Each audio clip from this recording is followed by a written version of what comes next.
biggest challenge we got when we started was like animation. I mean, everybody's been raving about our animations on the first one. We've been pushing the boundaries even further, like on Uncharted2 Among Thieves.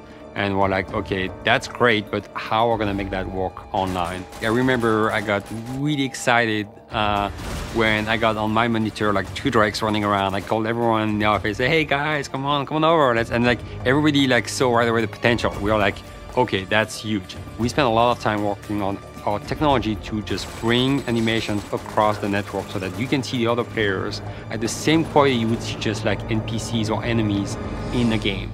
Now we have all the fluid animations, all the climbing, all the jumping, you know, all the special moves are all in the game, which is really awesome. We really pushed the boundaries. We tried new things nobody tried before. Everything that we do in single player shows up in multiplayer. You can see player movement as detailed as possible, like you will see them if they were like next to you.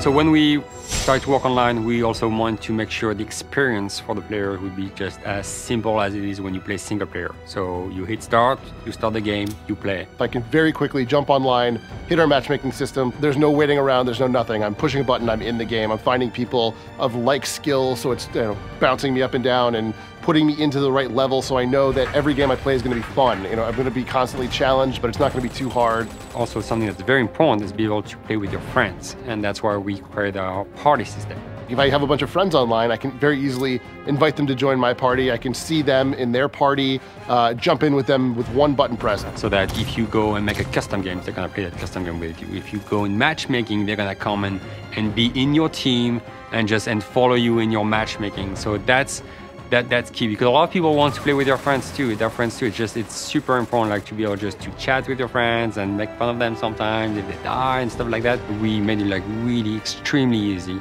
So I'm sure people are gonna use that feature a lot. In the cinema mode, we record the games that you've played, so you can go back and watch games that you've played before and see, what exactly you did. The last game you played.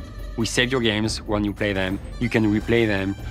Just fast forward, pause the game, stop, freeze everything, move the camera around, and just look at what's going on, where everybody is, and you can take screenshots, and so that you can then show off to your friends. And also, you can use it to see how other players are playing. So, like, if a guy was really good in the other team or in your team, you can just replay the file and just follow him and see how he did it. What was his like tactic there just to be so good? What is he doing? Because everybody has a unique technique. Even if you're playing by yourself, you're gonna call your wife over, your kids, your friends in the house and say, look at this awesome thing that happened, and sort of gets more people involved. You know, you can go through and sort of give yourself a best of reel, which is really, really neat. The great thing about the PlayStation 3 that I love is the fact that there's a hard drive, and that's on every single machine, and that's like priceless for us.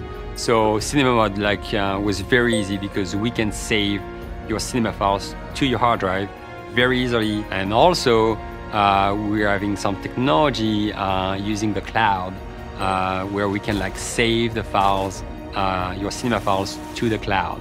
So that when you want to share it with your friends will be able just to get it from the cloud and download it to their own PS3, to their hard drive.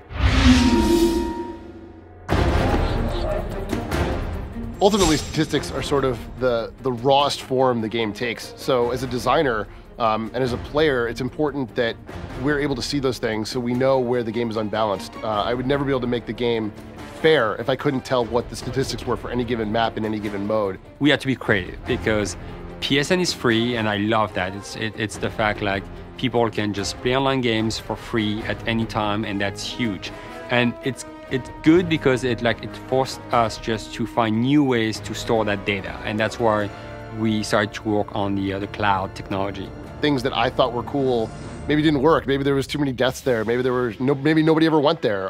Those kind of things were very, very easy for me to see because we did track so many statistics all the way along. The stats are like the biggest thing for the players. They want like to know how they're doing. We have competitions going on, and they want to be able just to go on the website and just look at the results of the game and take the result of the game and be able just to define who's winning the tournament.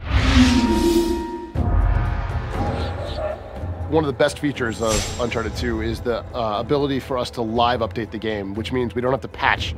It's completely transparent to the player. every time you start the game, you go on multiplayer here at the bottom, you're gonna connect to our servers and you're gonna sync the latest data. And it's completely transparent, it takes no time, so that if we see there's a big advantage point on the map that we need to fix, we can do that. We can do that without people knowing about it. And it's good because it makes the experience better for everyone. The game has to be fair, and that's very important. If we want to update models in the game, it's very, very easy for us to do that. If we want to update game modes, or even just tweaking numbers having to do with the explosive damage, let's say, or the damage of the guns, if we find that something's overpowered or in the wrong place even, we can update all those things. We want to be able just to keep pushing new things to the players even after we ship. And that was a big part of our technology too. And we're using the cloud for that too, where we store all our files just that you need to update on the cloud. And again, it's all free and it's all good.